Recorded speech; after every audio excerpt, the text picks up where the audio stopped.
happening in heaven as the angels are releasing the winds of strife? What is happening in heaven? What does Revelation 7 say? Let's open our Bibles.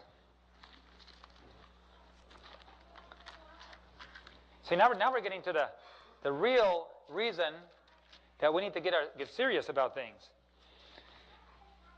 After these things, I saw 4 angels standing on the 4 corners of the earth, holding the 4 winds of the earth, that the wind should not blow on the earth, the sea, nor any tree. And I saw another angel ascending from the east, having a seal of the living God. And he cried with a loud voice to the 4 angels, to whom it was given to hurt the earth and the sea, saying, hurt not the earth, neither the sea, nor the trees, till we have sealed the servants of God on their foreheads.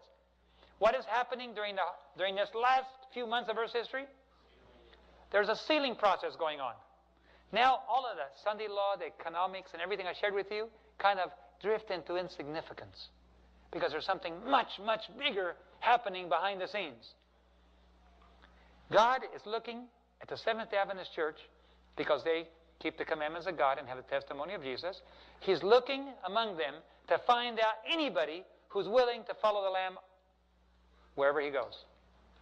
That's really it. Are you willing to follow the Lamb? Oh, in heaven I want to follow. No, you got to follow him here first. Nobody's going to follow the Lamb in heaven until you learn how to follow here first. Correct? Now, what does sealing mean? Some people will say, well, I've read that it means that you're sealed until you perfectly reflect the character of God. Good. And there's another place that says, so deeply rooted in truth that you cannot be moved. Do you know that we don't really know? We're not really deeply that rooted, you know that? Some of us don't even know exactly how to prove what we believe. I don't. There's so much for me to learn, and every time I hear a sermon that presents the truth, and I say, you know what? I didn't know that. I didn't know all of that. I need to study more. I need to memorize more. Don't you feel that way? None of us can say, excuse me, I'm a perfect defender of the truth. Put me in front of the Sanhedrin, right? Right? None of us could be in that position, right? Bring on the Vatican. I'll defend truth, huh? Okay. So we have a lot to learn. So we got some serious study to do. We got to stop watching TV and listening to worldly music and listening to reading things, and we better start some serious brain feeding. Amen. In fact, I should tell you the story because it proves something. Because I was traveling down to Miami. I was sitting next to a Mexican. We got to talking. He asked me what I did. I'm a missionary. I asked him what he did. He said, I'm a witch. I'm a warlock. He said, I make my living by people pay me. I do whatever they want.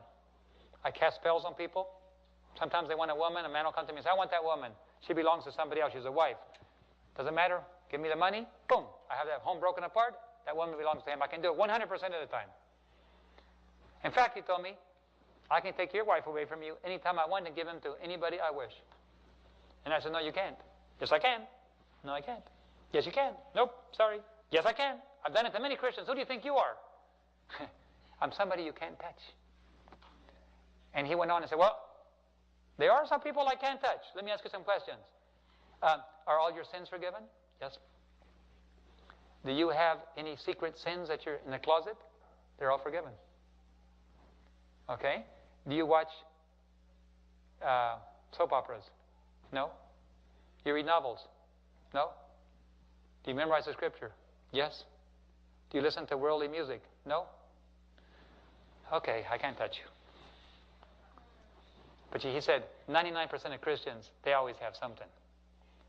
He said, most Christians look at soap operas. If you look at soap operas, I got you, you're mine. Interesting, huh? He said, any Christian that watches soap operas voluntarily opens the door for influence, and my spirits can get in. And I can break apart that home. I can harass you. I can make you miserable. I can take away your wife and give her to anybody I want. This is very interesting. So it means we can't play with worldly music or anything. If you're planning on being sealed, you got to cut off all sources. In your house, if you have anything that belongs to the devil, you got to get it out of there. The devil has rights too. I stay in a lot of pastors' homes, and their homes are filled with all kinds of worldly videos. Every type of adultery, every type of filthy language, every type of violence is on those videos. It's the latest thing. You watch the latest movies, you're dead meat. Most pastors will not remain Seventh-day Adventists. Most Seventh-day Adventists will not remain Seventh-day Adventists. We're talking about a sealing process in which very few people are left. Now, Sister White mentioned not 1 in 20 are ready, right? That was a long time ago when things were good. I've been preaching, by the way, that probably not 1 in 100. I've been preaching that for some time because based on the Gideon principle, 32,000 people showed up, 300 people stayed. That's a little less than 1%. But God tells us something clearly there. Even if 1% is all He has, it's enough to go home.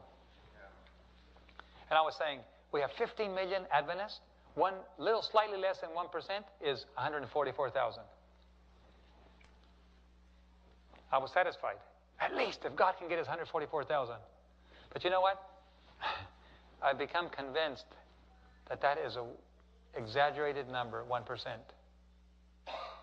Have you all, somebody share with me, a friend of mine shared with me something, and I was deeply blessed by it.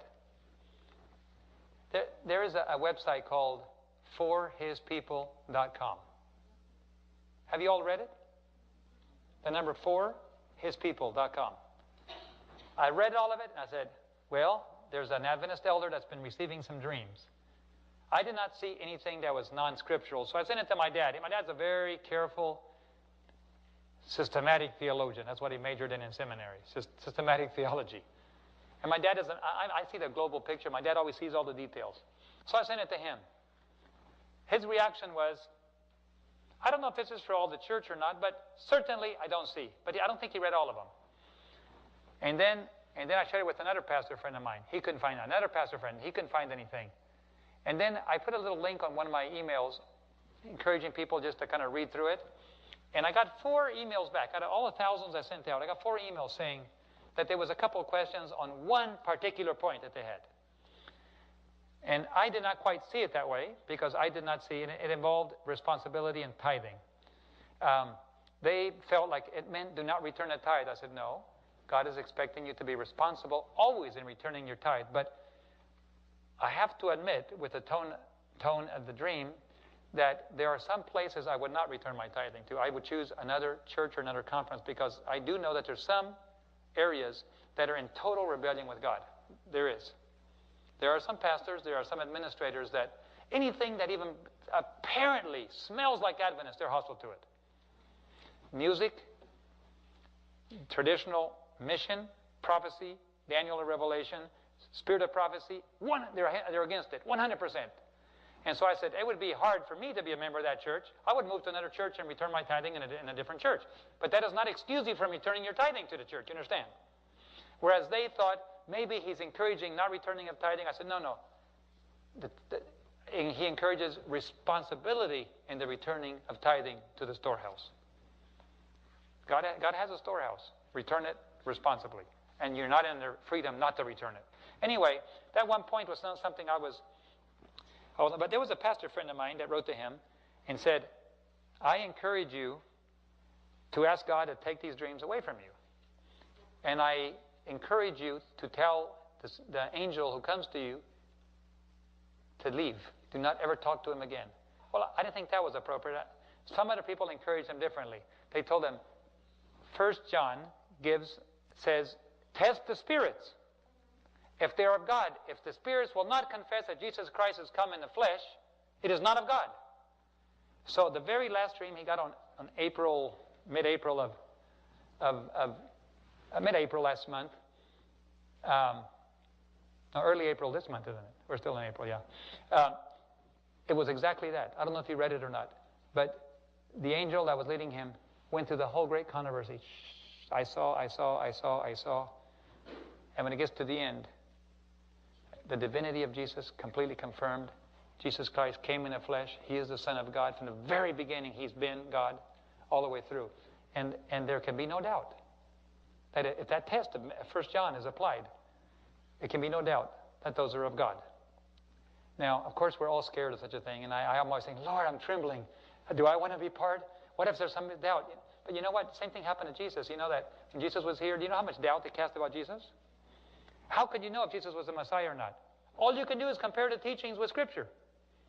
How can you tell us something is of God? If it's not according to the law and the prophets, there is no light in them. But what if it is according to the law and the prophets? Huh? You have a hard decision to make. So I had a couple of friends of mine yesterday, Rita. One of them came to me and says, well, I have some doubts. I said, read the last one. Read the last one, and right then on the spot. A very dedicated, consecrated missionary and a biblical teacher. He read the last one, and he said, I have no more to say. It is a God. Now, I'll leave to you to decide, in your experience, what you see, but I'm convinced. In any case, in one of his dreams, I'm sharing this because my life has had reform because I read those dreams. There's some things that I am growing spiritually and changing my whole life because of that. And I would expect, if it's from God, it would bring that response, right? It would bring reform in our lives and preparation. In one little valley, beautiful valley, there was 800 little blackbirds. And the angel took him to that valley and said, great Creator, we are ready to watch. And all of a sudden, all 800 blackbirds started swarming, and their job, the angel said, was to climb out of the valley and go above the valley. Well, the birds started flying, climbing higher and higher. And then he noticed some birds just got tired and fluttered back down to the valley floor. Other birds started getting jealous of the other birds and started pushing them down, trying to get higher than they were. Have you ever met people like that? Huh? Not higher than me, you know. Whatever, we're trying to climb together, but my job is to put you down. Some birds spent their time smelling all the flowers and looking at the beautiful foliage. Other birds actually settled into the trees, those beautiful trees on the side of the valley walls, and built their nests. Nice houses in these beautiful country places on this earth. Have you ever heard of people like that? Where it's such a beautiful place to live still in parts of Kentucky, parts of Illinois, South America, Thailand. Beautiful little places tucked away. Venezuela, near the waterfalls, mountains. Wouldn't you just love to have a beautiful home and settle there for the rest of your life? Sometimes I fly over areas and I go, if only I could live there for the rest. Just a little bend in a river with the big waterfalls falling there, big mountain. Just leave me there for the rest of my life. Huh? Doesn't this world have beautiful places? Yeah. Some of those birds built their nests in those beautiful places. And finally, the angel said, I want you to point out, look what's left. One bird alone kept climbing and climbing and climbing. The angel said, look at the bird.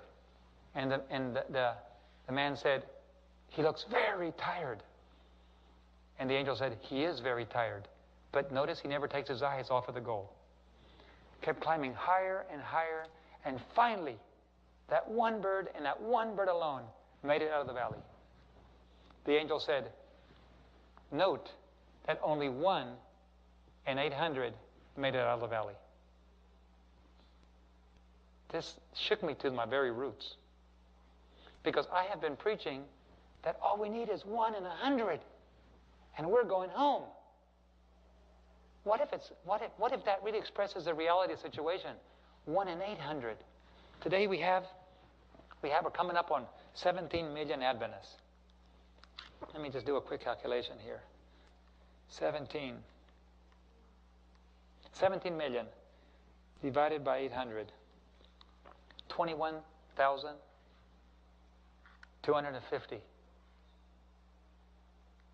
Where in the world is God going to find 144? You know what I believe? I believe there's a great awakening taking place right now.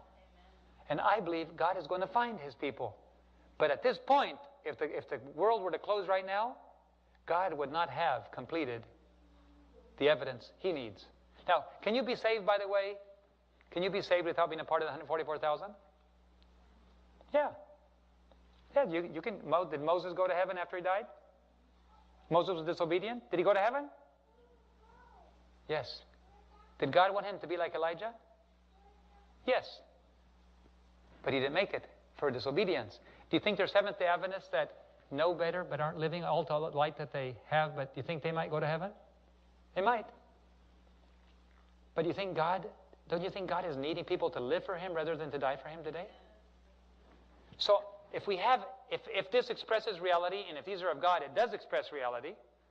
I'm not saying that it'll be all those that will be saved. I think the biggest problem we have in the great controversy right now is enough people to be sealed.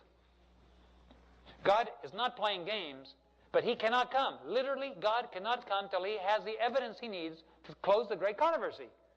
Can you see why the devil is fighting so hard to keep us asleep? Sister White says, well, let me just, page 78, if I recall correctly. 79. No, 81. What shall I say to arouse the remnant of God? I was shown that dreadful scenes are before us, and yet Satan and his angels are bringing all their powers to bear upon God's people. He knows that if they sleep a little longer, He is sure them, for their destruction is certain. Sleeping a little longer. Well, I guess the mic's here. Blowing nice, soft breezes. Sleep a little longer, my children. A little longer, a little longer. Why? Because He's closing a trap. The trap door is closing and closing and closing. But if at the last moment, just before it closes, what happens if the school of fish swim out through the hole, huh? Wouldn't this be terrible for Satan? What if God awakens His people in the last few months of Earth's history? Do you see what's happening? We've been sleeping too long. Right before our very eyes, possibly the final pope comes to America. Now, this is not any pope, you understand. He's called, his nickname was a Rottweiler of the Vatican, right? You knew that, right? Why was he called a Rottweiler? He was the attack dog. He was the head of the chief inquisitor. He was the one that threw theologians out if they didn't behave. He's the one that's willing to torture and kill people if they don't obey. The Newsweek interviewed him right after he got elected, and they said, they called him Your Holiness, but they said, you realize that your philosophy that you've been following these years is going to bring great suffering on the world. You know what his answer was? So be it. Suffering brings you closer to God. This guy has no problem executing anybody who's a dissident. No problem. And he comes to America. They've kind of redone his image. He was known as a Rottweiler, and they've been trying to pass off the image of God's love and peace and kindness. Huh? They've done a good job remaking his image, haven't they? He says, America has always been a nation of hope. Well, we come in, he addresses the Americans, and we all receive him. At this very moment when prophecy is being fulfilled before our very eyes, and we all say, nothing is happening, nothing is happening, go back to sleep. Now, this is a great controversy, brothers and sisters. Either something is happening or it isn't happening. Would you like to wait for another 10 years and see what happens? Would you like to wait for 5 more years? Why don't you just wait for 2 more years, see what happens? Don't get busy. Don't get serious about religious things. Don't put your spiritual life number one. Just keep coming to church and pay your tithing and just keep coming to church every Sabbath and keep working and do overtime shifts at the hospital. Don't worry about it. We'll find out in a couple years. Is that what you want to hear? Can you understand the seriousness of the situation? The devil knows if we sleep a little longer, not a long time longer, a little longer. This is happening right before us. It's about done, and a sudden catastrophe will wake it up. Sister White says it will be a sudden catastrophe. I believe the National Sunday Law is about to happen sometime soon, and I believe it's going to happen unperceived, and I believe national ruin will rapidly follow after that, and God's judgment will follow even immediately after that. And by the time Adventists wake up, I'm sorry, the sealing process is finished.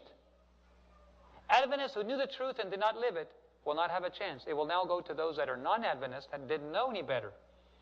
But God is now, the door is open. And God is asking us, our institutions, educational, medical, administrative, whatever it is, should be leveraged. Number one, reach people, reach people, reach people. There should be a tone. Anybody who comes into our hospital here should immediately be in danger of getting to know Jesus Christ. They should be at a high risk. Don't go to that hospital, because if you go there, something is going to happen spiritually. You understand? This is why we have hospitals, correct? What about schools? Don't get an education there, because if you do, you might end up becoming a Seventh-day Adventist missionary. That's the only reason we have schools. And if we don't fulfill that mission, guess what? God is going to do it elsewhere. He's going to find other people to do it. And we will lose our crown. Revelation 3, verse 11. Behold, I come quickly. Hold fast that which thou hast, let no man take your crown. Well, I'm not going to let anybody take my crown. I'll tell you what, I'm going to hang on to it for all it's worth. Don't you have a crown? By the way, it fits your head, you know. And did you know that your head's going to grow over the years? Did you know that? Did you know in heaven we're going to grow up to the full stature that we were supposed to be? Huh? Adam's about twice as tall as we are, right? And we're going to grow up to that stature of what we were supposed to be in our what is it called? Prime evil days or whatever it was. I don't know, I call it prime evil, I don't know, but anyway. Prime good days. When before sin took a toll on our bodies. We're going to grow up to that stature, and our crown's going to have to grow too. God prepared this thing for us to grow into His stature and ideal that He had for us, and with time it will. Little babies today are not going to grow up to be adults. Little children are not going to grow up to be adults. They're going to have to grow up in heaven. Isn't that a beautiful idea? Now, don't be surprised if little children are laid to rest. And don't be surprised if some of our elderly will be laid to rest. This is part of God's plan to prepare people and for the last fun, because they won't make it through the end. So if little children are laid to rest, just know that God is preserving them to wake up for you and hand to you back at the resurrection. Let's develop the mindset. It's time to go home. The bridegroom is coming. Let us go forth to meet him. Okay? So I could go on for several more hours. Let me just close with this one, and then we'll have some questions and answers, and then it'll be time to fly south for me. Page 77. Christian Service, the chapter entitled Arousement. Let the gospel message ring throughout our churches, summoning everyone to universal action. Does that sound what we heard today? Does that sound like that? It should ring throughout our churches and summon everyone to what kind of action? Universal. How many? Everybody. Universal action. Let church members have increased faith, gaining zeal from their unseen heavenly allies. Gain zeal from a knowledge of their exhaustless resources. How much money? How much resources? Exhaustless. Can we get the job done? Yes. Can we have television networks in every country? Yes. Can we buy up all the media we need to finish the work? Yes. Can we go forth without any food or money? Yes. You understand? God has exhaustless resources from a knowledge of the greatness of the enterprise in which they're involved. Don't you want to be part of a big work? You're invited.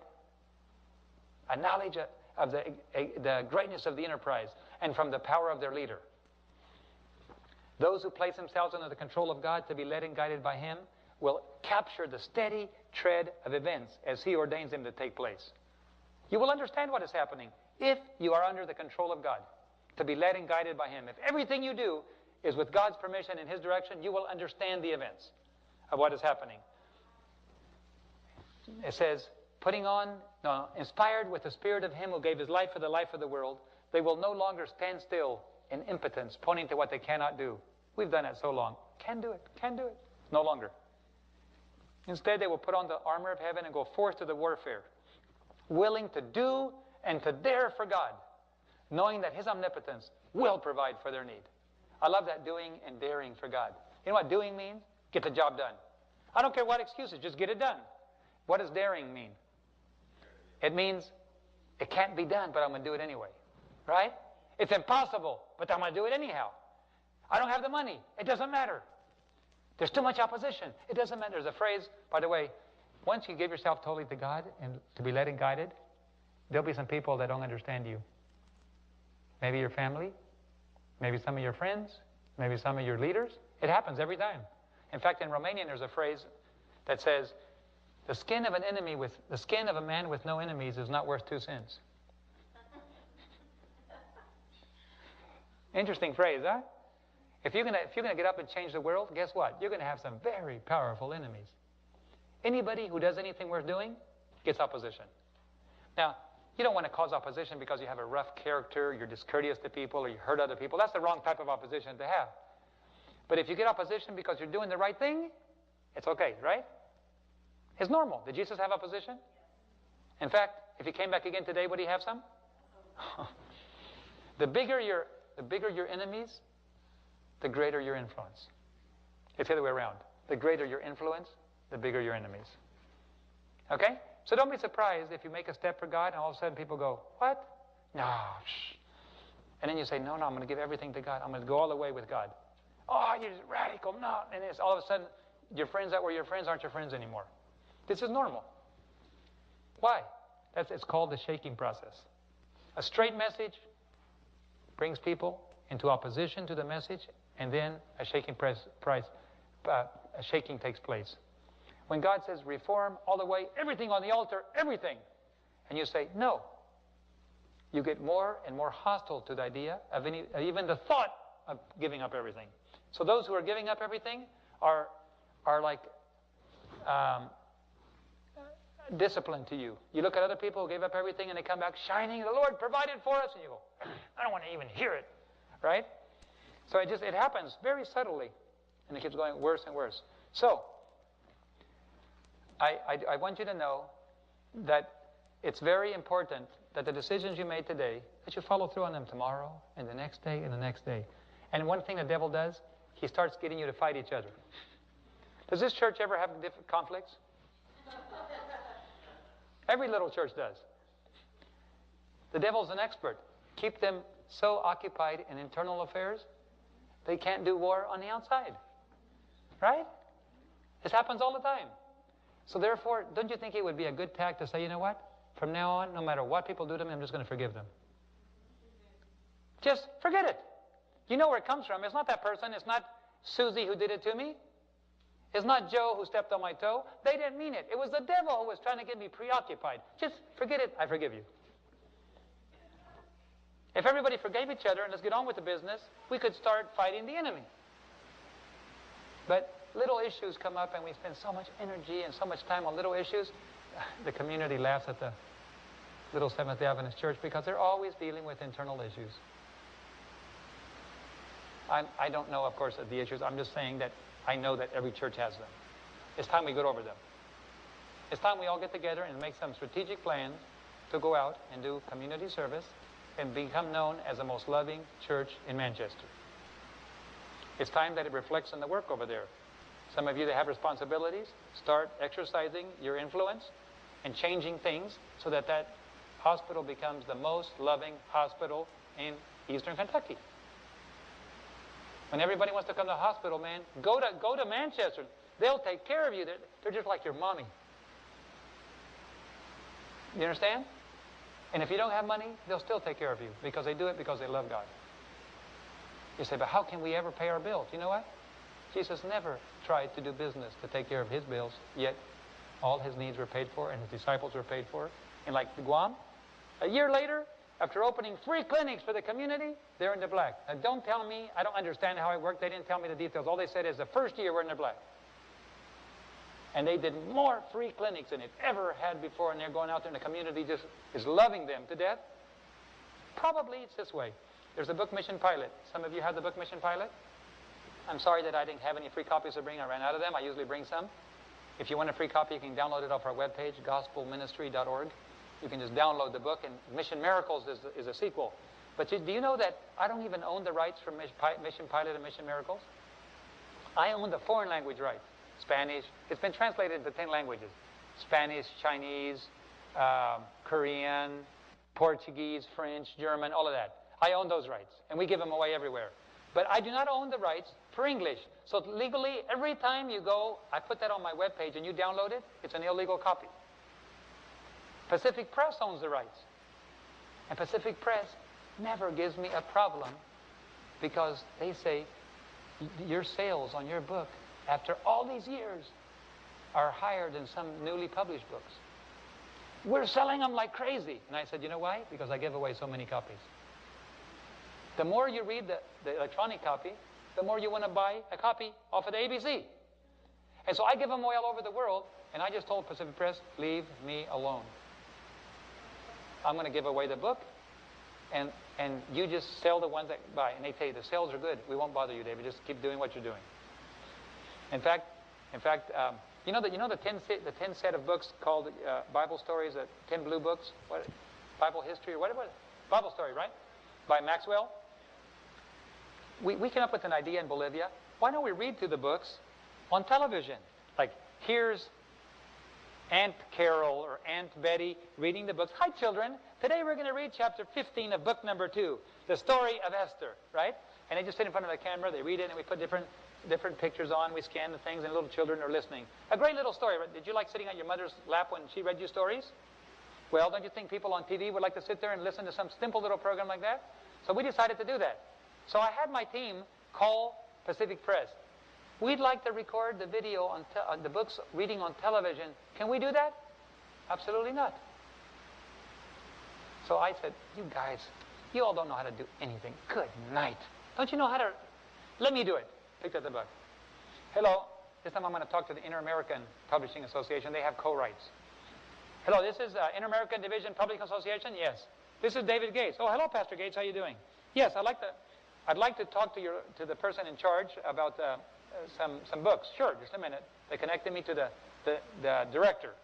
Okay. Hi, Elder Gates. How are you doing? I have a question. We just love those books that you have so much. We want to help you sell more books. We're planning on doing a series of short videos featuring those books. And then at the end, we'll put a web page where people can go buy them. Would you approve for us doing advertising for your book? Oh, what a wonderful idea. Full rights. Go ahead. Do you think they'll sell more books? Oh, absolutely. But if you just say, can we use it? No, we're not giving anything away. So we have to understand our Adventist mentality is flawed. If we have something to gain from it, we like it.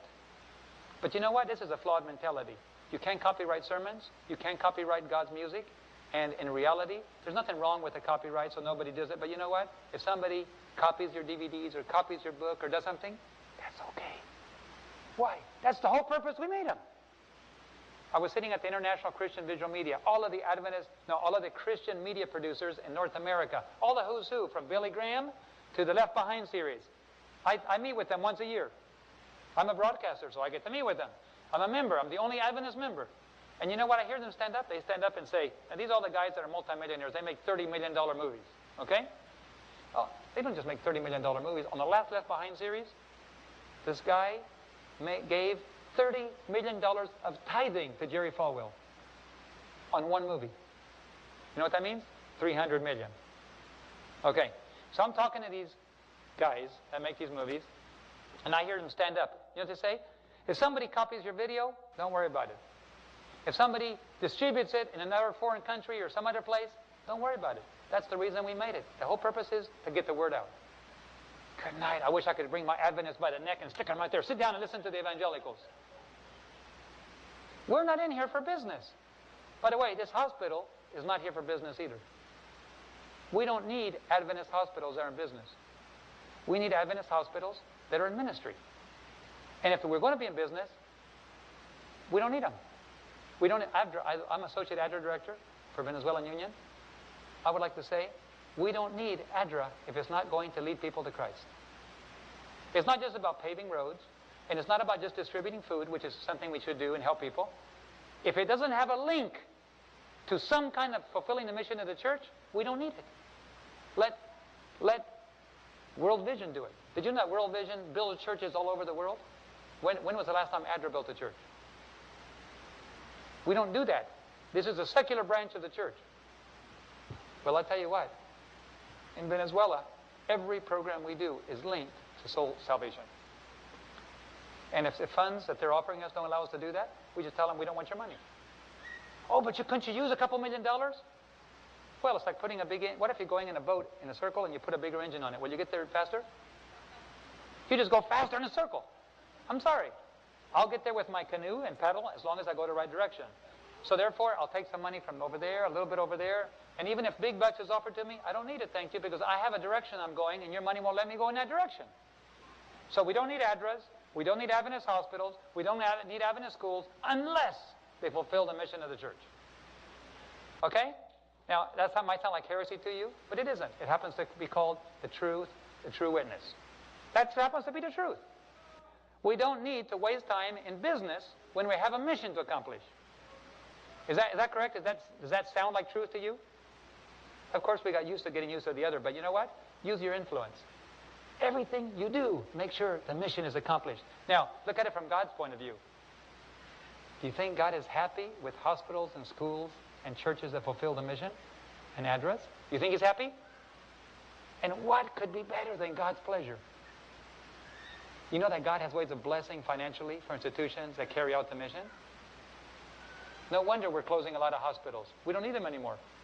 Why are they in problem? Why do we sell out half of one of our hospitals to the Catholic Church in Colorado? Why? We were in business. It was a business deal.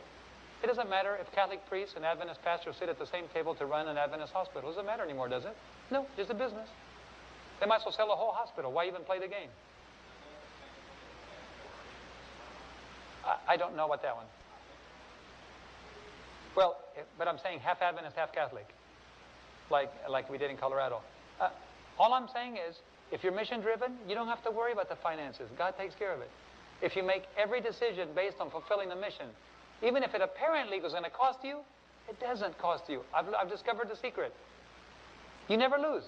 If God is happy with what you're doing, you always win. And here's another little secret. I'll share 2 more secrets with you, because these are called trade secrets.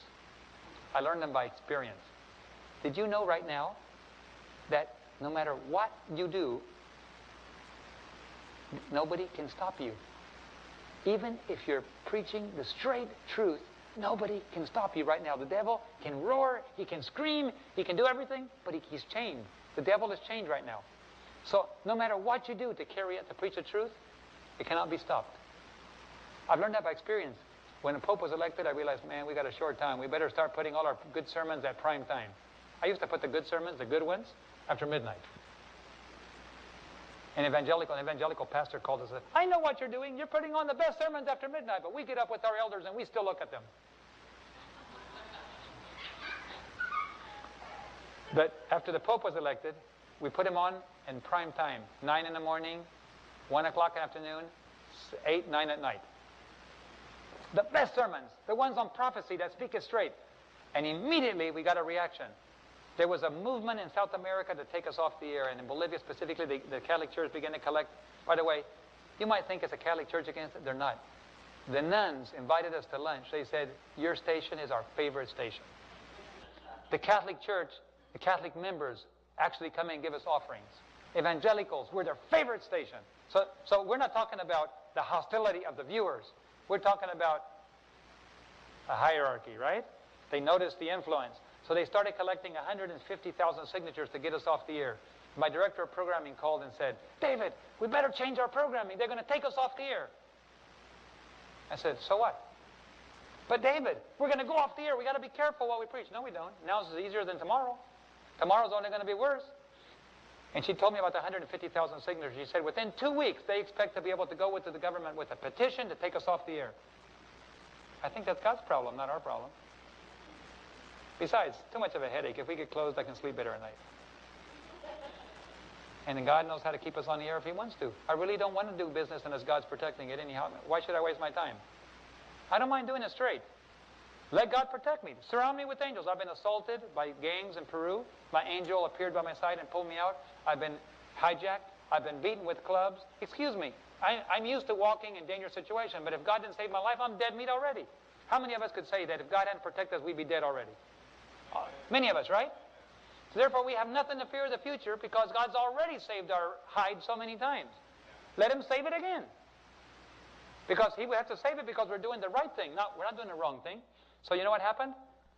Just a few days short of the final petition to the government, they called elections I think they accelerated the elections. And they elected a communist government. And the communist government never even invited the Catholic Church to the inauguration. They grabbed all that stack of papers and they threw it out the door. We are protected by the communist government to keep on broadcasting the truth.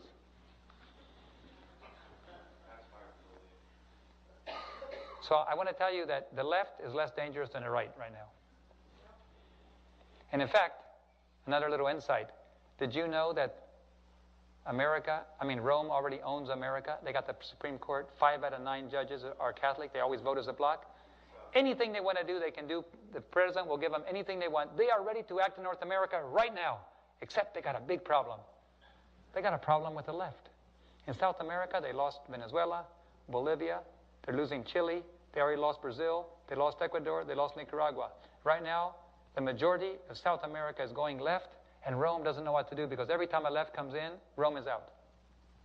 And they don't know what to do. They can't act in North America because the entire continent of South America is on the opposite side. So they've kind of put North America on hold, and now they've declared war on the left in South America.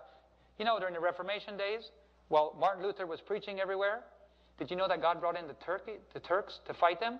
They were so occupied for 5 or 10 years fighting the Turks that the Reformation spread through all of Europe. And finally, when they got rid of that, they came back to focus on the Reformation, and they found it everywhere. Don't you think God knows how to play the game again? God is keeping Rome so busy with the left in South America that they don't have time to stop the Advent message. And I'm trying to tell you a secret. If you move right now, nobody can stop you. And no matter how big you think, it'll be successful. God will prosper our every single effort, Sister White says. God's Word is a promise. This is your guide for small details on how to make decisions. And I'm making decisions that are so radical. They're so big, so impossible. And people just don't know how can do it. I don't either. I finally just gave up. I'm just going to make the decision. God is the one finishing this work. Let Him do it. But every institution, every decision, every school we have, every airplane we have, every medical work we have, has to be 100% mission-driven, or I want nothing to do with it. And if institutions decide to be mediocre, I feel sorry. Struggle. Make it survive if you can. It doesn't mean that much to God. God is trying to finish the work, and He's only focusing on institutions that are finishing the work. Now, God loves all of us, but God is wanting to finish. And I tell you, this hospital here has been here too long already. So that you tell me Manchester hasn't even heard, all of them haven't heard everything yet? Something is wrong. I'm not being critical. I'm just saying, we got to wake up and do a better job. It's not that we've done a bad job. We just haven't done the job we were supposed to do. Now, has it been a good influence? Of course. I worked here. My loyalty, my heart's here. But I run hospitals. I run clinics now, and I run medical aviation, and I run media centers, and we run schools. And I've learned my lesson. 100% mission. I don't care if it looks like we're going to fail. And we never fail. It only grows bigger. So, here's another secret. You know what? None of our schools charge tuition. They're all free. We have 6 schools, and we're building 3 more this year. Nobody charges tuition. How much do the airplanes charge? Nothing. How much do the networks charge? Nothing. Isn't this interesting? Doesn't it save a lot of problems charging tuition? You work your way through. The kids learn to work their way through. When there's something good on television that we want to put on the air, we don't charge the pastors. If somebody brings a program and says, I produced this program, how much does it cost? Let me look at it. This is good. Nothing. Right on the air. When I go to 3ABN to put us on, then they want to charge money to put something on. But you know, I've talked to them, and they've kind of given in a little bit. I'm just saying, we Seventh-day Adventists are good Jews. We really are real Jews. We love money. We love to do business. In publishing, we love to sell things. My 2 daughters are colporteurs in the Southern Union. My first daughter was a great salesman. Sold books. My second daughter, she called me a month into this program, crying, I can't sell books, Daddy. I'm not going to pay my tuition. It's horrible. What am I going to do? I said, did I hear you say sell books? Well, isn't that what I'm supposed to do? No. You got it all wrong. It has nothing to do with sales. Being a colporteur is about reaching people. I said, but don't I have to sell books? No. The Holy Spirit's job does that. All you have to do is love people and make sure you take care of their needs. Well, what am I supposed to do then? Talk to them, pray with them, take some literature, give them stuff, and forget about the sales. And if you don't sell a single book the entire summer, your tuition is already paid for. God has another way to solve it. Oh, Daddy, she said, this is wonderful. I didn't realize that. Thank you. So even if I don't sell anything, not a problem. No, not a problem. Don't even worry about it. Just meet the people's needs. She was number 2 in sales for the whole union. It's not about selling. It's not about charging. It's about reaching people. We got to close if we're going to have time for questions and answers. But I would like to make another invitation. If you feel God is calling you into sacrificial ministry, that doesn't mean going anywhere. It could be here. It could be anywhere. But if God is calling you to sacrificial ministry, that means you've already put everything on the altar. Most of you came forward. God owns everything you have. But it's time for you to think sacrifice. Carry the cross just like Jesus did. It's time to say, I'll give more than I can give. I will serve. I will do whatever I have to do. It will not be a money issue. If God says, give it all, give it all. If He says, serve for free, I'll serve for free. If it says, go overseas, I'll go overseas. If He says, stay here and reach my people in Clay County, whatever God tells you, but it's sacrifice. And you're willing to go all the way and say, whatever it takes, I want to share the sacrifice that Jesus says. You know, if we suffer like Him, we will also reign with Him. If this is what God is calling you to do, you have an understanding now that your job is the sacrificial ministry. And God will tell you what it is. But you're making a decision today that you are willing to carry that cross. Because the cross has a lot of joy. You know, for the joy that was laid before Him, He endured the cross. If you want great joy, pick up your cross. Joy and sacrifice go hand in hand. We made a decision. My wife and I don't own a home yet. I wished I could have. I wish I had the money, but we gave up that dream a long time ago. I said, well, in heaven someday maybe God will give us one.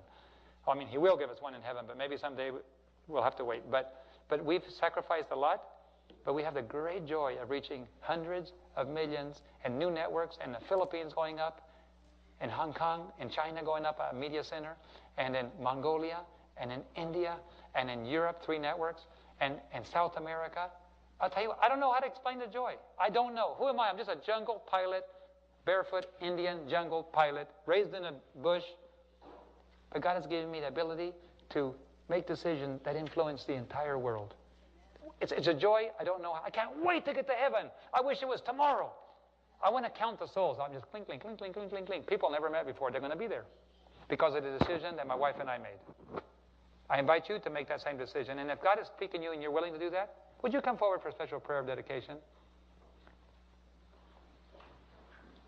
God is going to lead you beyond your comfort zone, and He's going to ask for everything, but He's going to take you along this path, and you're saying, I want to be on that path. And I want God to train me and teach me in the sacrificial ministry. Praise the Lord.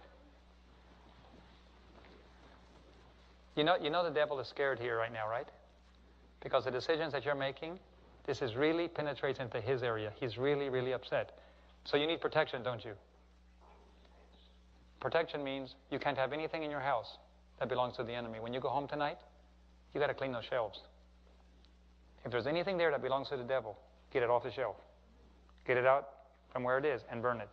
Destroy it, because as long as it's in your house, he has a key to your house and to your life. I don't have time to tell you, but I had one girl in Norway, and until she pulled off the last rock symbol off of her jacket, she was in severe back pain, 24 hours a day. She was an atheist. She accepted the Lord. She destroyed her records, but she still had pain until she ripped off 8 symbols off of her jacket. When she ripped off the last one, she felt an electric go all the way through and out her feet, and the pain was gone. The devil was there torturing her, even though she accepted Christ. Why? Because he has rights to do that. The devil has rights into your life unless you get rid of everything that belongs to him, as far as your conscience is aware of. Of course, if you're married to somebody that doesn't share that, they have rights too. You can only deal with yours, what's in your life. Let us kneel down for prayer.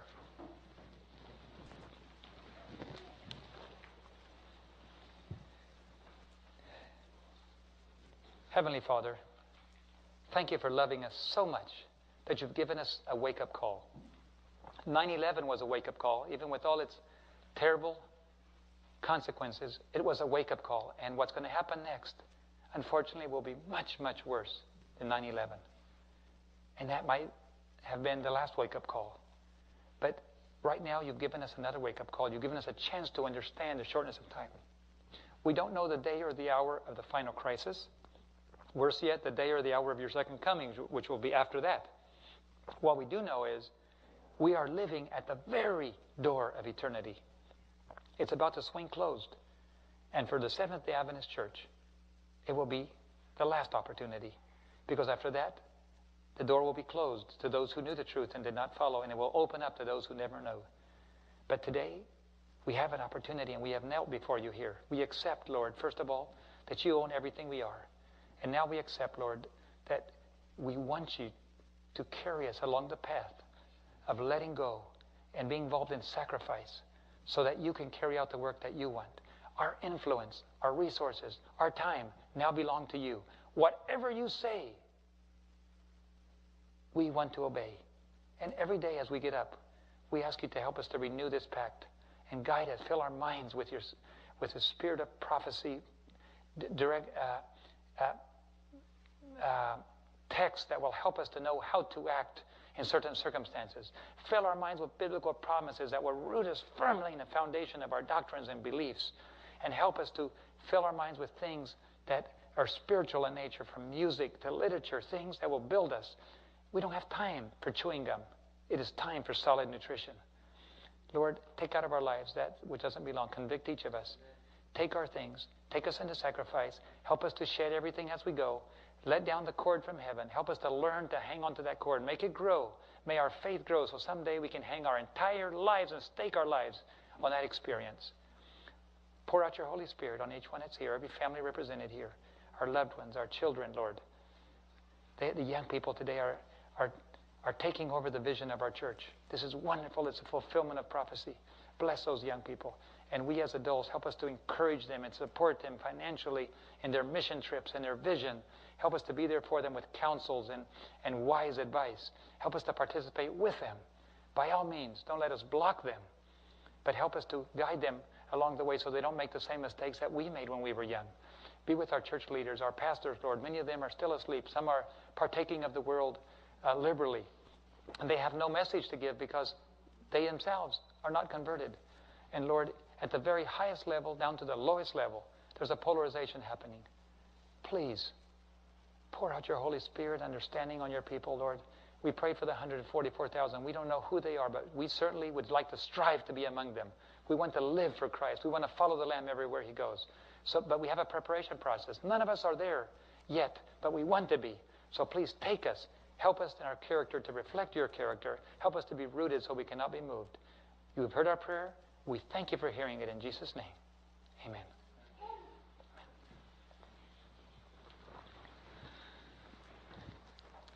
Well, the time goes by fast, doesn't it? We've enjoyed our time together. It's almost 4 o'clock.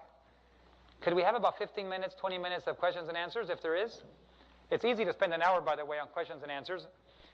I'm going to step down here a little closer. Let me grab my Bible so I don't forget. Whoever cleans the church will have to pick up all the money here. We do have a microphone for everyone who wants to ask a question. Please raise your hand and bring a microphone around to you. The reason being, if you don't have a mic, the cameras won't pick up your audio. Thank you. The website that you said that you have? Our personal website or the other one that I mentioned? Okay. Our personal website from Gospel Ministries International, the website is gospelministry.org. Or if you want to type gospelministriesinternational.org, it'll still work. But Gospel Ministry with the Y. And the other website that has the experiences and dreams of the church elder, Ernie Knowles is his name, it's forhispeople.com. The number 4, hispeople.com. And .org also has some information, but .com is where you have the dreams. And I have them all on my computer, and I share them with people. I'm releasing a link to it on our webpage. You know, it's always a risky thing. It's always a risky thing endorsing somebody who's having dreams. But I've already dealt with about 7 or 8 pastors on it, and every one of us agree. They're all scared, but they all agree this is of God. So once you make that decision, you can't play games. If it is, it is. If it isn't, it isn't. We have a problem. Many of our church administrators, they see different individuals working and having supporting ministries, and they will tell you, this is a benefit to the church. It's a godly, but we don't want to support it because of this reason and that reason. I'm sorry, this is not acceptable. If Jesus would have come today, people could say, that's of God, but I will not support it.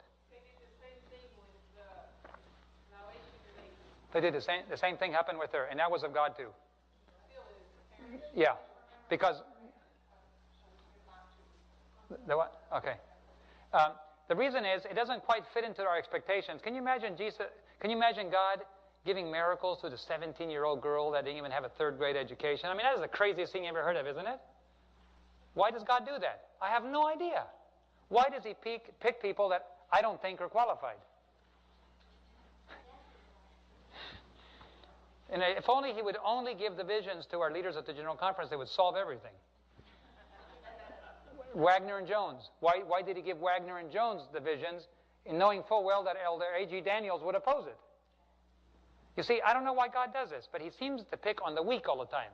And so I'm not impressed when I hear and he knows speak. I thought to myself, this guy doesn't even know how to speak.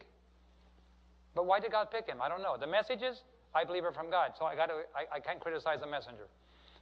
I'm not impressed with his speaking abilities. But the message is the message. And God said very clearly, stay out of the interpretation. That's not your job. Just relate what the angel told you and stay out of the rest.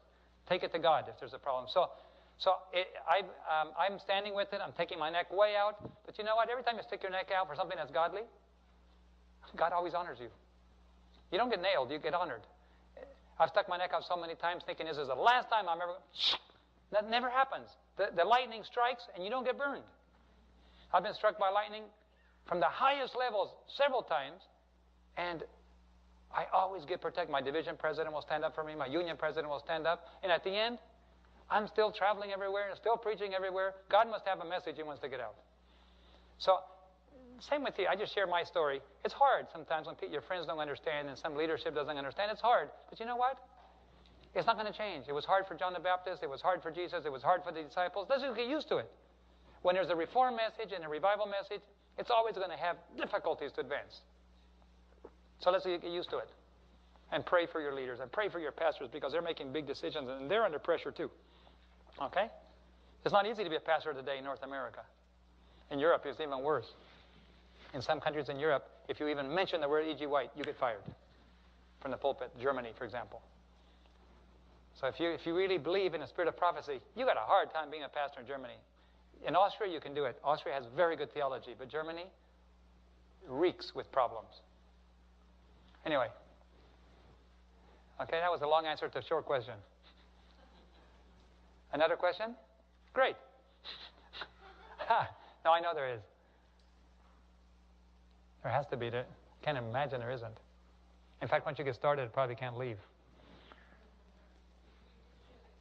Does anybody even want to bother asking, isn't it prejudice to sign a $1.5 million document with no money?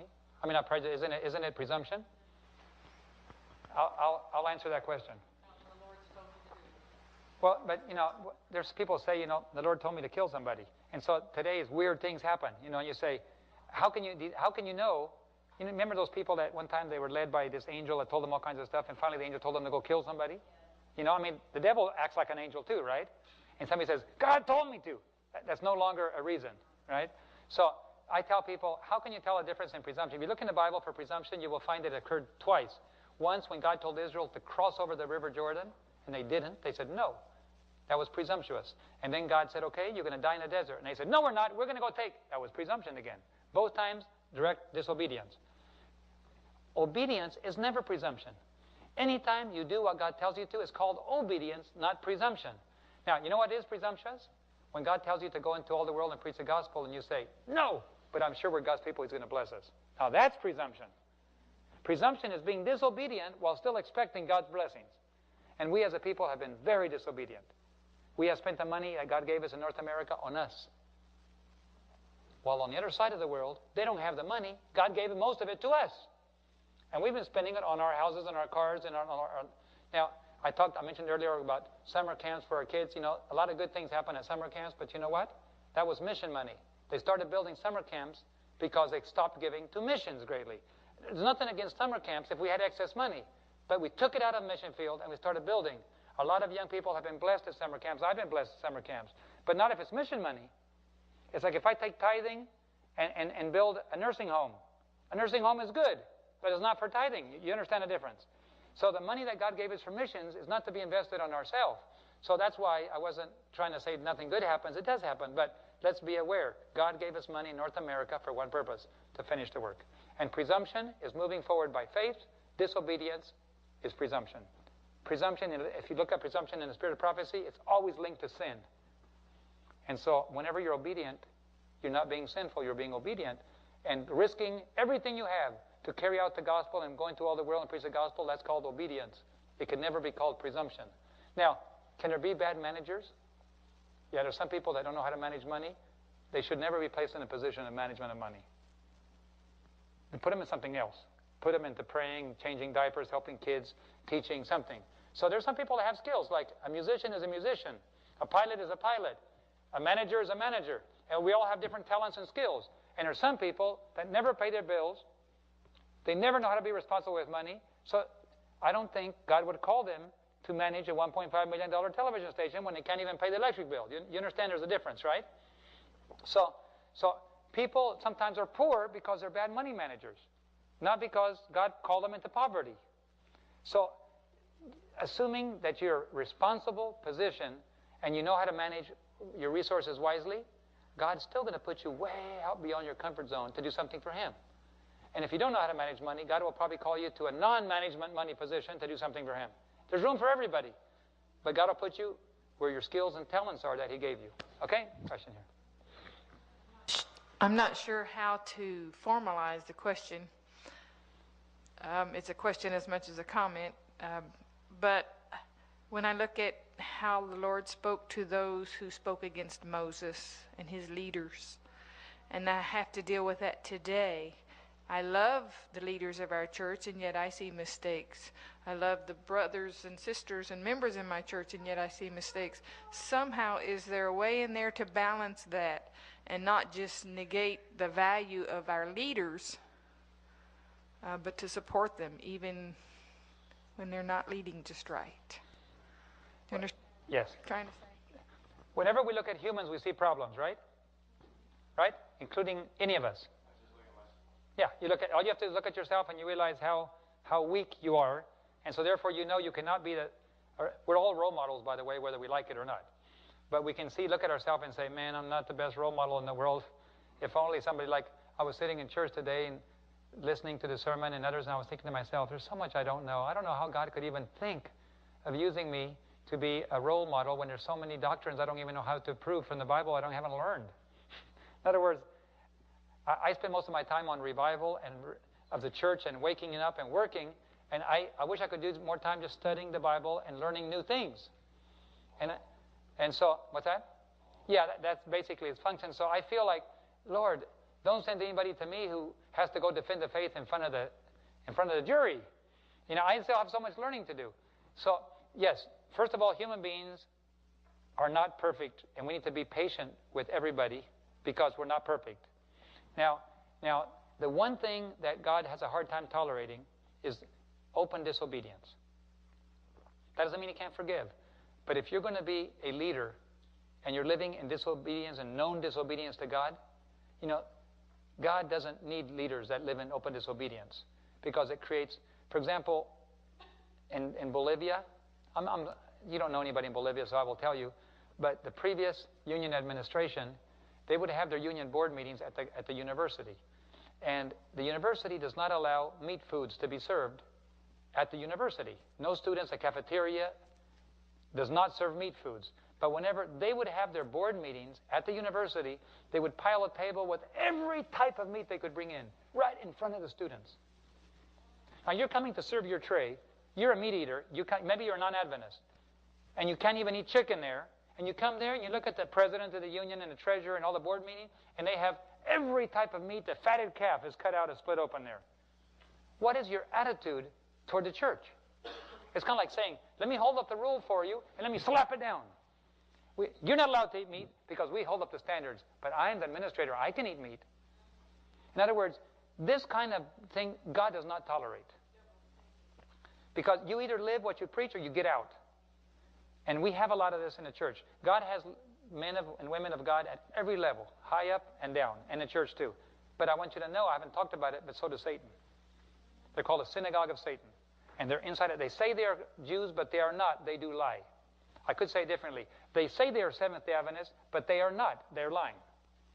There are people that call themselves Seventh-day Adventists, and they're synagogue of Satan. Everything God tries to do, they always try to block it. So this is not about being kind. It's about discipline. We need to recognize that which is of God and support it. We need to recognize that which is simply human weakness and pray and be patient with. And we need to recognize the synagogue of Satan and say, absolutely not. We need to put our foot down. If it's of Satan, we don't want anything to do. Sometimes it's a little blurry, so we have to ask God to reveal it. We're not out to do a witch hunt to find out. We need to make sure that we don't work for Satan. Maybe I'm blocking God's work. And so if I'm not totally committed to God, I might be the one thinking, well, I'm this person or that person, I'm in charge. we need to be very careful and let God have a little more freedom with His people. And so when we see our elders that are doing something that we disagree with, what I do is I pray for them and I leave them with God and I get on with my business. Now, if they start attacking me, I let God deal with them because we cannot defend ourselves. And God knows how to, let me tell you, God knows how to deal with them. If you do what God wants you to and you get attacked, you leave it with God. Now, if somebody asks you a question, you got to answer, but you don't have to go on a counterattack. God knows how to defend and honor His people very well, but there's a lot of people, not necessarily in North America. I found it's getting more, by the way. It's growing. The opposition to God's work is growing in North America. In Europe, it is very well developed. I've been preaching all over Europe, and most of the people there said they haven't heard a sermon in 20 years on a second coming or on prophecy. The sheep are not dead. They're starving to death because nobody is feeding them. Now, there are some countries like Romania and Austria and Poland and Bulgaria from the Eastern European bloc that have suffered so much for their faith, they know how to hang firm on their doctrines. But they're still under pressures from the Western, from Switzerland and from Germany and from all these countries that have had it so easy that they're in open opposition to God in many positions in leadership. Like, I learned French by studying the lesson quarterly in French and in English for about 7 years, and my Bible was in French. I decided to do the same thing in German. I ordered the German lesson quarterly. It has nothing to do with the General Conference quarterly. And I discovered that the Germans don't want, the German leadership did not want E.G. White quotes or anything to do with the second coming. They wrote their own. They don't have anything to do with the General Conference when it comes to lesson quarterly. And so then, who did I have to buy it from? I bought it from the Reformed Church. I had to go to the Reformed Church to find the official quarterly translated in German. And so now, Austria put its foot down and Austria began doing it, and now they have an official German quarterly put out by the church. The Reformed Church came when they were in the Second World War. The official church gave Hitler permission to take all the Adventists and let them work on Sabbath. No problem. We give permission to all our Adventists to work on Sabbath. And so some of the true Adventists said, I'm sorry, my church administrator has no authority to tell me to work on Sabbath. Well, the Catholic, the bishop, go to your bishop and get permission, right? That's what happens in a Catholic church. Hitler told the Adventist soldiers, go to your church administration and just ask. No, we can't ask. No, I have a letter saying that your conference president, your whatever, he gave permission for you to work on Sabbath. So they simply withdrew from the church and said, we're going to be the Reformed Church. And many of them were killed for their faith, while the official Adventists worked on Sabbath. And so the Reformed Church was born out of a movement to avoid working on Sabbath during the Second World War. And they paid for it. And even today, if you want to find the E.G. White writings on a CD, you got to go to the Reformed Church. They're not part of the official organization, and I can hardly blame them. If you want to learn about evolution, go to Friedenstaud, to our German, our university. And in France, the same way. You have the same problem with other things, and that's getting into our schools in North America. Some of the things. All I'm saying is the church is fighting for its very life. I'm not here to blame people. I'm saying the devil is pulling out every stop he can because he doesn't have any time left. If he had any plans in the church, right now they're coming out into the open, aggressive attacks against everything that we stand for. So I tell everybody stand on their own. Save yourself. My wife said you can't save yourself, but you understand what I'm saying. You're responsible for your salvation. And if you're letting your salvation rest on your church leadership, you're dead meat. Because you cannot let your salvation depend on somebody else. It's too late for that. Before, you had leadership that were different. Today, our church leaders are under attack from the highest level, putting pressure on them to compromise. Music, true doctrines, don't step on a dragon's tail, don't preach prophecy, don't preach this. An evangelical Adventist church. And so therefore, our pastors are under pressure. It is hard to be a pastor. If you're 60 years old and you're going to retire, they put up with you. But if you're a young pastor today getting into it, you're under a lot of pressure because you're out of the ministry if you just move out, if you step wrong. So right now, expect the very best and the very worst to be at the same time in a church. You'll see Satan coming out of his hiding place, and you'll see God pouring His Spirit out at the same time. So don't judge the church in general. Just realize there's a polarization, and very soon when a crisis comes, everybody who's not on the right side is out of the church, just like that. It's going to happen very soon. We don't have to put up with it very much longer. Ellen White said that in one of the dreams that she had, she saw all the lights go out. And there was this terrible crisis. Ellen White said that there was this terrible crisis that was going to take place and all the lights went out. And then after that, then It's not just on the brightest. She told one of the elders, if you can read the train station vision, she didn't write it. She related this story to one of the church leaders, and he wrote it down. We have a copy at my house. I don't remember the name of the church leader, but if you call our house, we can get a copy. She told him that the crisis that was coming, every single Adventist disappeared. There wasn't one single one left. And she said, then as the dust settled, all of a sudden, one by one by one, God's true children started coming out of hiding. It's like everybody fled and abandoned Jesus, right? He said there was nobody left. Yeah, and that's why she's related and he related. But anyway, he spent a lot of time with Ellen G. White, and she said pretty soon they started appearing. And the interesting thing, she said, there were no shepherds among that group. They had to find their own shepherds. So this is very scary. I consider myself a shepherd. And she said there wasn't any shepherds among those that came back together after the crisis. It's exactly the same scenario as what It's the same scenario as what she said the other. In other words, all the lights went out. And when we look around, the entire church disappeared. And all of a sudden, one here, one there, one there, one there, pulling together and saying, we're going to stand firm no matter what. And then the Holy Spirit is poured out on them, and then there's an explosion that takes place. And all of God's children on the outside, it's now safe to bring them in.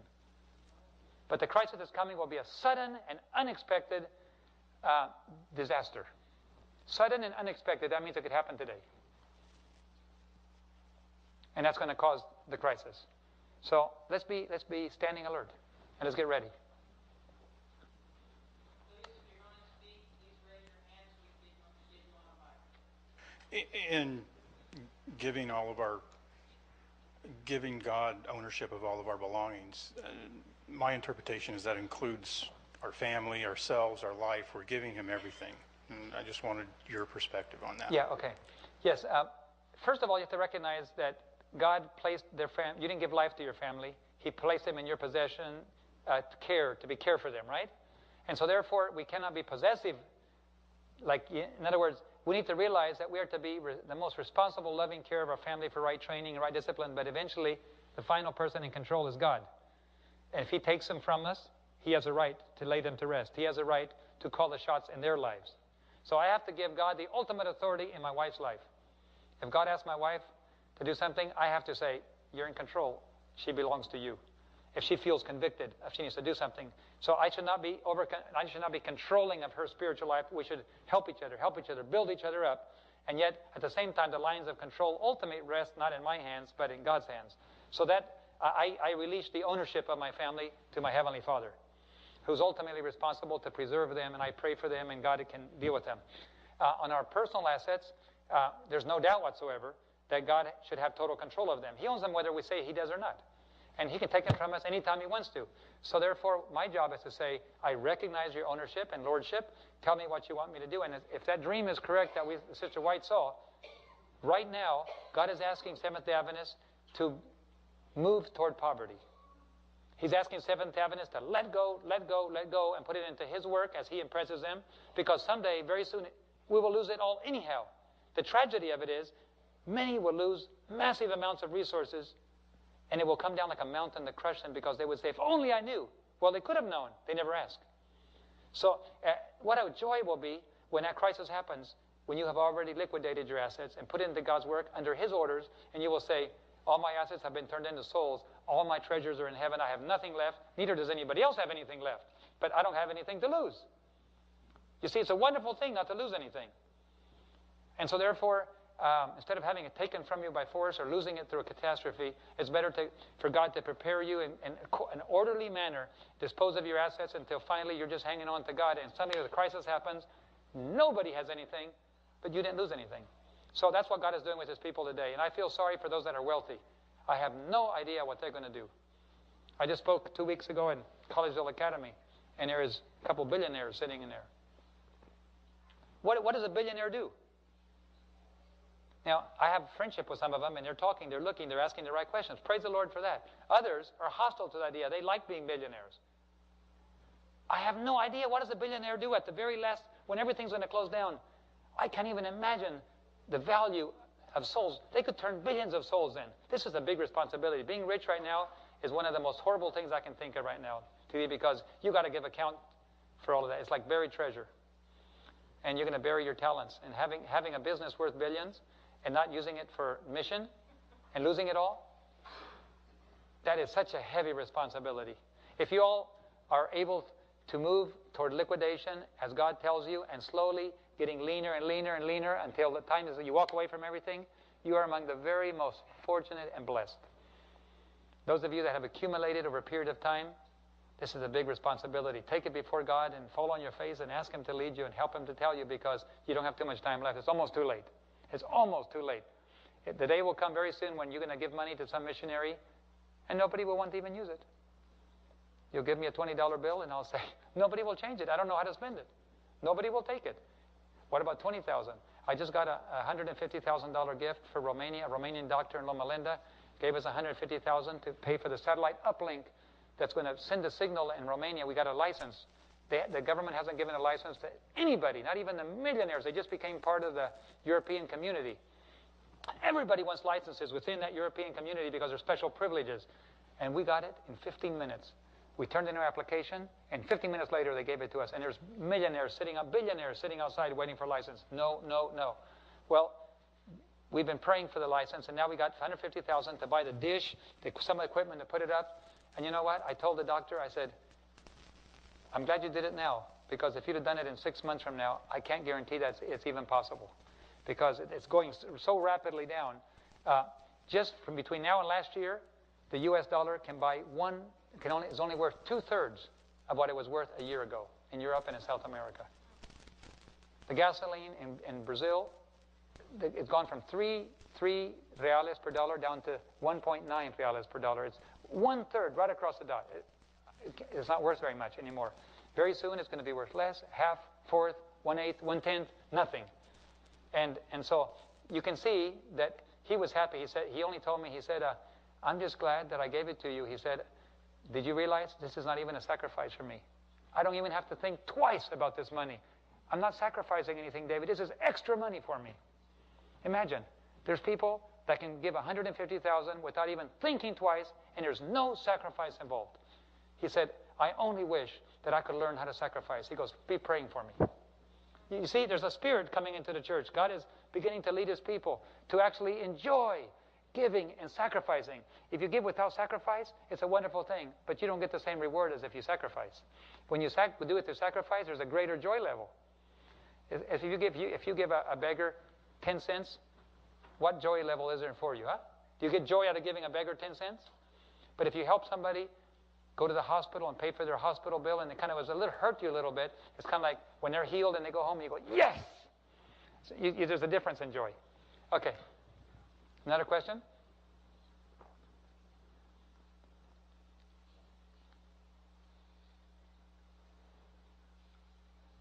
Well, I guess it's like you said, we're tired. We're tired. Oh, they're just tired, no question. Well, you're welcome. It's been a privilege being with you, and I guess our phone number and other things are on those DVDs you took, if you need to call sometime. Oh, here's a question. Right here.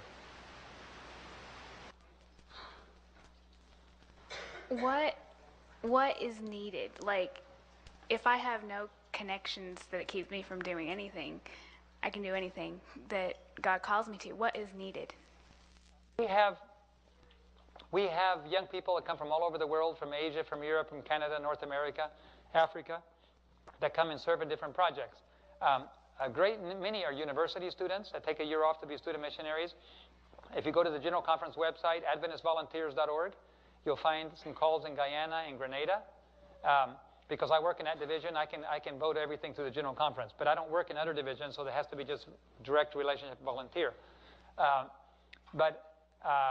We have orphanages, we have leper colonies, we have prison ministry. In Bolivia, we have a prison ministry for men and women, and the children inside the prison, we have nearly 2,000 children that live with their mothers. And they go in and out while the parents are in prison, and they get abused, they get raped, they get every possible evil thing. And so we're trying to build homes for them on the outside too, but they live in prison to be safer. So they live in prison. And so there's prison ministry, there's for technical people, there's cameras, there's audio, there's television, television production, there's for nurses, for professionals, for non-professionals, we have several pilots that are nurses. Some are pilots or doctors, some are dentists, medical people, teachers, construction workers, carpenters. And if you get, like my two daughters and my two nieces that were only 15, 14, and 15, they taught secondary school for a year. They hadn't even finished secondary school themselves. But the question here is they knew more than the other kids. And I can guarantee you that a kid who got a good education in this country knows a lot more than the Indians that don't have hardly anything. So you can be 15 years old without even finishing academy, and you can be teaching secondary school level in some country. There's room for everybody. And as far as families are concerned, families with little children, it's ideal. Families with big children, it's ideal because the big children can continue their life and the families can go down and serve. Families that have teenagers, it's a difficult position to be in because teenagers have a friends issue that's hard to deal with. They're connected to their friends. But on the other hand, if I was going to be moving with my family, I can't think of a better time. If God called me to mission service, I would say, thank you, Lord, right now. Because one day you're going to hear on the news, the crash has happened, hundreds of thousands are dying, and you're going to continue going to school and teaching your classes, and you just listen to the news, and it'll start here in North America. It's going to be a very difficult day for the cities, especially. When you hear the Sunday law is passed, it is a sign to move out of the cities. And I don't mean wait 24 hours. I mean, if once you hear that is passed, whether it be like a little comment like, well, yesterday they had a little thing that slipped through Congress as an addendum or something, or as a small law was attached, whatever it is, how it happens. The moment you hear, tell your family and friends. They don't even go down to your house to get your clothing, like Jesus said in Matthew. Get out, get out, get out. Because immediately following that, national ruin is coming soon after. And it will happen just like that, and you only have a matter of 2 hours to get out. And what if it's an hour? Don't wait for a month. Don't say, well, we have to quit our job and move our things. No. Once the Sunday law happens, you have no more time. It's measured in hours. Get out. Get out of the big cities.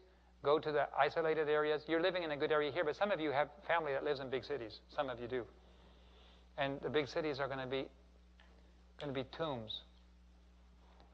Near Atlanta, I have the address. If you want to look at it on a satellite, you can go to Google Earth or whatever.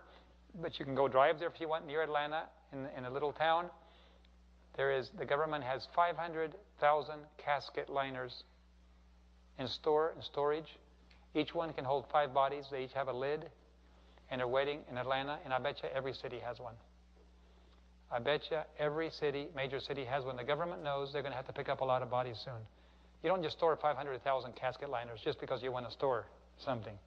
And a friend of ours that works in this, I shouldn't say a friend of ours. It is a friend of ours that has there. But he said he works in the Center for Disease Control in Atlanta, and he was retiring. And they told him, we don't want you to retire yet. And the United States government paid him 2 years to put in morgues, massive morgues, all over the country. That's his job right now, putting in massive morgues all over the country. They know what's coming. Well, don't we know what's coming too? I mean, they know some things that we should have known a long time ago. And people who know what's happening, they're preparing for it. That's why we should also prepare. We're not here to be conspiracy theorists. We're coming here to get ready. We know what's coming. It's been told us already. So it's time for us to listen, read the spirit of prophecy. God's not going to surprise his people. He's not going to surprise his people. Ye brethren are not of darkness, that day should catch you as a thief in the night. So therefore, as a family, as individuals, whatever your case may be, make some decisions which will carry you into full-time. By the way, full-time mission service is where it's at. I don't mean necessarily overseas. I mean working full-time under God, dependence on God. That's the ideal. I will never go back to a salary if I can help it. I have 250 professionals, doctors and dentists. I have more overseas missionaries than many divisions have. I have over twice as many overseas missionaries in the Inter-American Division and in the South American Division. And they're all volunteers. I have doctors and dentists and pilots. The division can't even afford to hire them, and they work for me for free. When I say they work for me, you understand, not for me, but with me, right? With the organization. And they are working out there. God is providing for their needs. And they're learning that God is faithful. And so the ideal situation is to be less and less dependent on man and more dependent on God. Because once you learn to depend totally on Him, there's no fear for the future. Who cares? I've already done this for 12 years, by the way. 12 years since the last time I saw a paycheck. My wife still works occasionally as a nurse when she's in the States. She's working this week. And our daughter's getting married in Australia in October. And I'm going over with my wife. They're going to pay for our tickets because I speak. And when I go on a speaking appointment, there's always a church that's willing to pay to have a week of prayer. They'll pay for our tickets. But she's working so she can afford to take our 2 sons along. So she's working and putting it into savings accounts so we can afford to buy a ticket for the boys so they can go to their sister's wedding. So that's appropriate, of course. But I'm just saying there's no fear for the future. If there's no food to buy, and I've done my best, God will provide. And you know what? If there's no food, period, there's manna. Incredible, there is. The same God who gave manna for Israel can make it happen again. So this is the ideal. Aim for the ideal. Let go, let go, let go. Trust more, trust more, trust more. Risk more, risk more, risk more. And finally, let's go home together. When Katrina went through New Orleans. That's my daughter's name. Oh, wow. And our other daughter's called Lena. And we saw a news report that said, and this is Lena reporting on Katrina. That's hilarious. Yeah, that was good. So you named them out of prophecy, is that what it was? There were individuals talking about how people tried to leave New Orleans, and they were stopped at the county line or border. I had heard it was more by local people.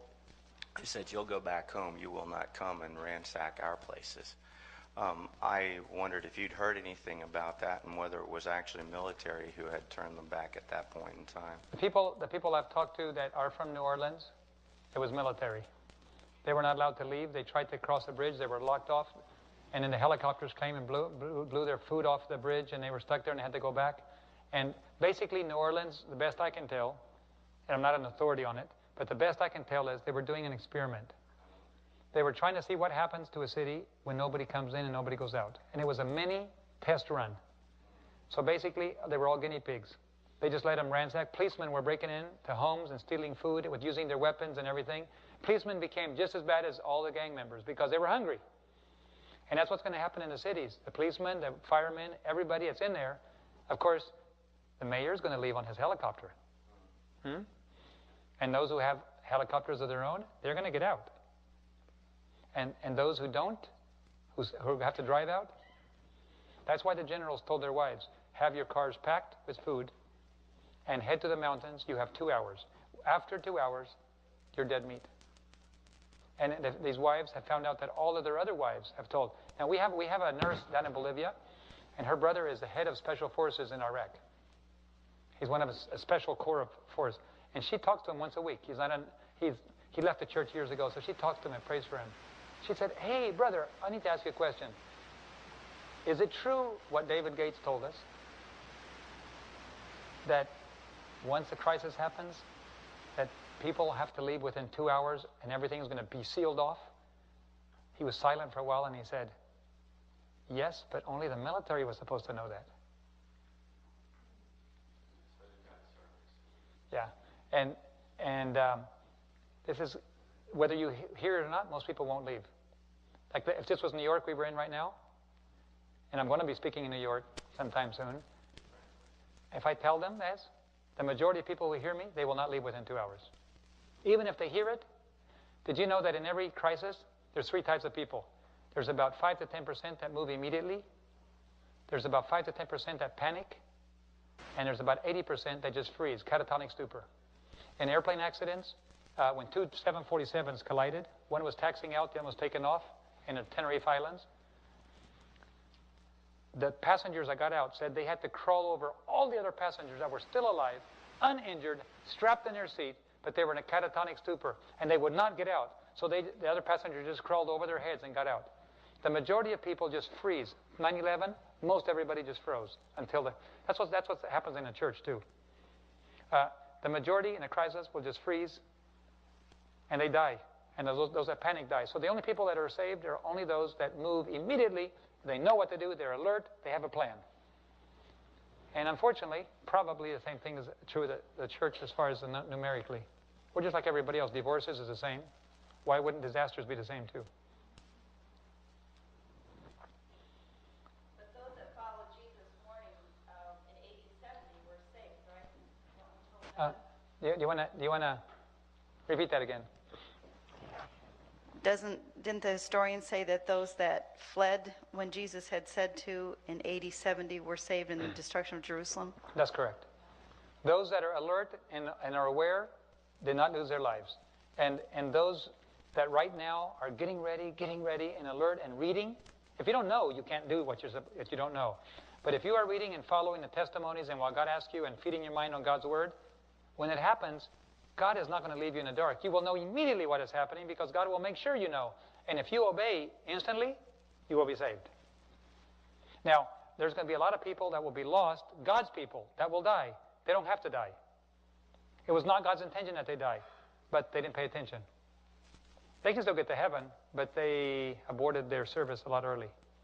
They went through suffering that was unneeded, just because they weren't listening. So when a Sunday law comes, it is no longer possible to work in the cities. Right now, we can live outside and go work in the cities. And man, I love the cities. I love media. I look over, like Lima, Peru. We just got a license for Lima, Peru. It was a gift of an evangelical man. A piece of paper is worth $1 million. He just gave it to me. And equipment we have to buy is worth nearly $300,000. We don't have the money yet, but I'm already getting ready to place the order for the equipment because I know that 10 million people in Lima have a high value to God. And if he's going to give me the $1 million license, I know he will give me the money for the transmitter, right? I have to know that. He's not going to open the river halfway and let me drown in the middle. So I know that. But one of these days, it will not be possible to work in Lima, Peru anymore. But right now, I love working in the major cities. I don't live in one, but I'm going to work them. But once a Sunday law comes, I'm sorry, I got to leave. Whatever's left in the city is condemned to death. Okay, so we need to be alert. I'm sure God's heart broke when all those 2 million Jews in Jerusalem died, all those terrible deaths. I'm sure his heart broke. They skinned them alive. They filled the whole countryside with thousands of crosses. They just crucified everybody. And other people, they skinned them alive.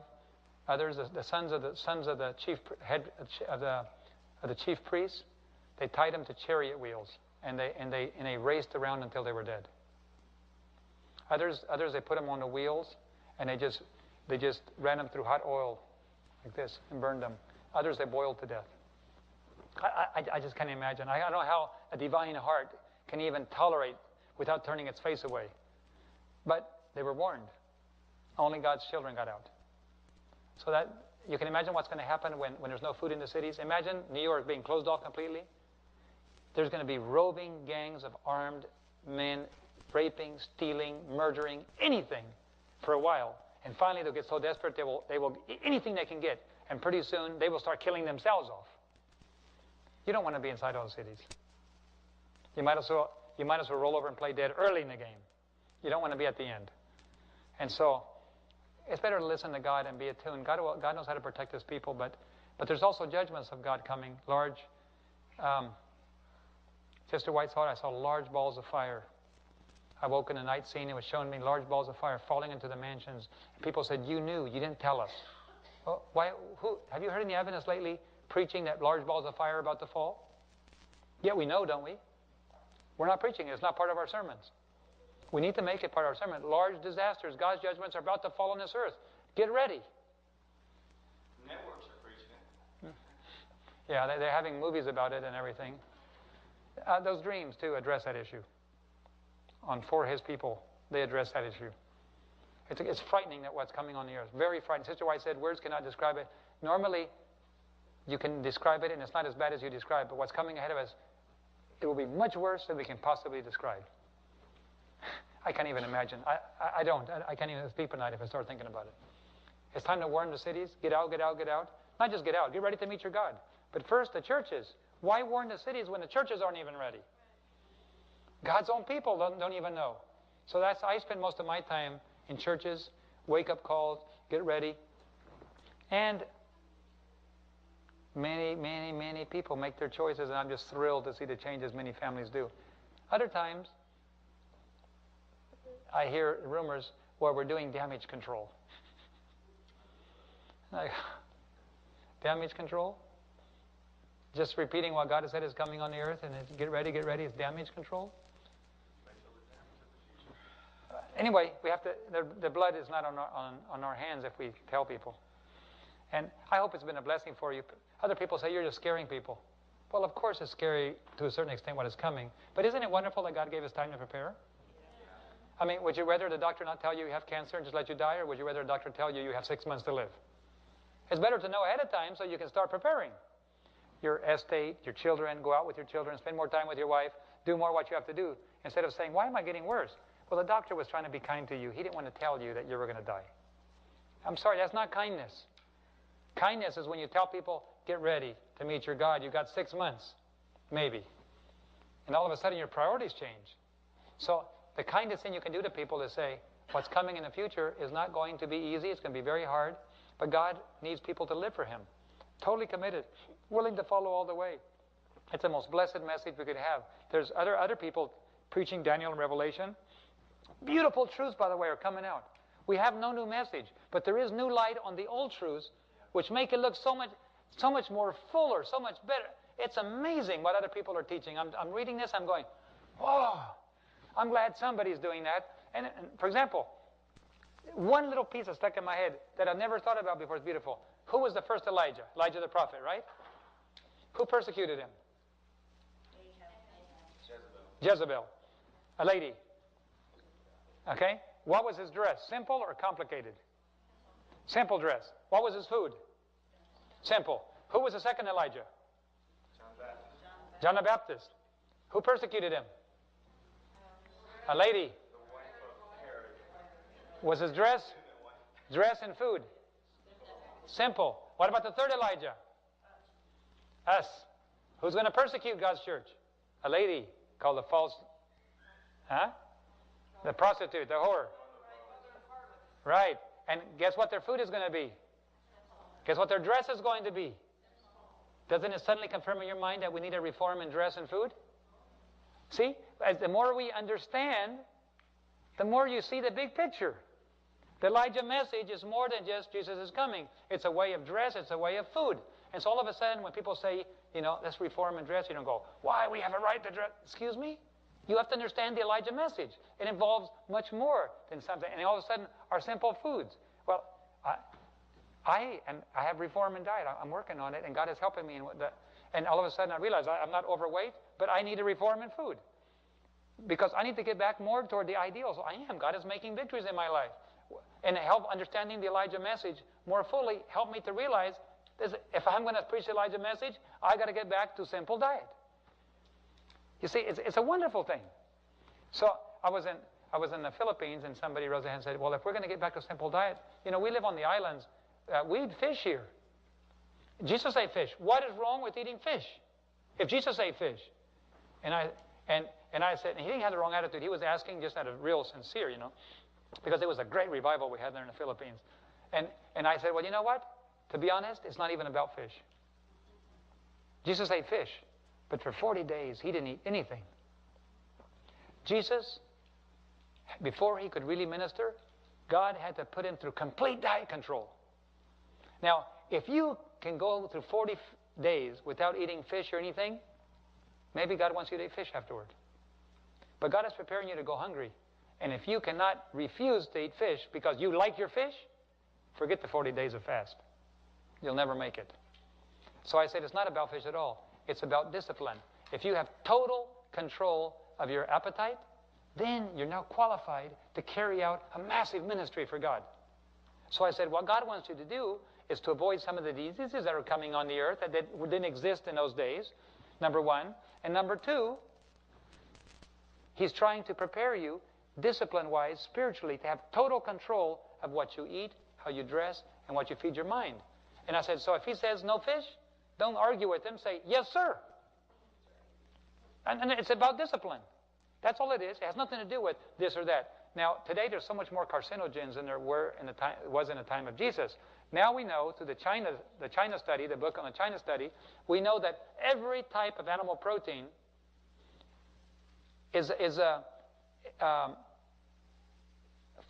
what's the word? That's Spanish. Exacerbates any carcinogen. No matter what carcinogen it is, if there's animal proteins, it speeds it up. And you say, what's wrong with an egg a week? Didn't Sister White say? Well, any animal protein, be it milk, egg, or anything, milk, cheese, those kind of things take any carcinogen and make it worse. In Jesus' time, probably there wasn't that many carcinogens, probably. Now there's carcinogens everywhere, so you eat the same thing Jesus ate and you're in trouble. If you understand what I'm saying that things have changed. The devil has brought these attacks to the humanity. So I don't know that all the intricacies. All I know is if God says, resist, desist, do this and do the other, good night, special forces. Yes, sir. What can we say?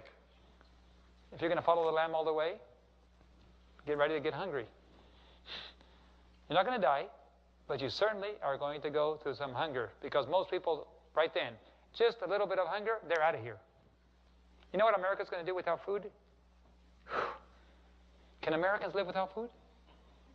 67% overweight.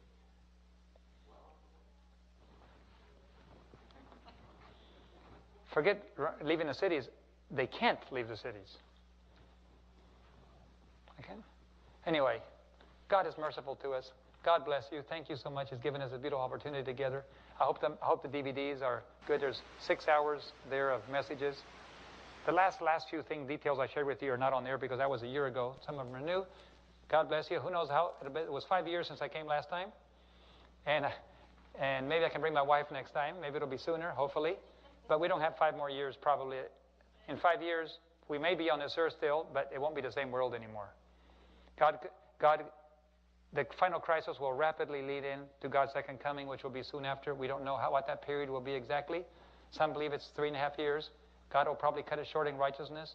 We don't know the day or the hour, but good night. It's right on our doorstep. So, God bless you. Let's be neighbors in heaven, and by all means, bring as many people as you can with you, okay? God bless.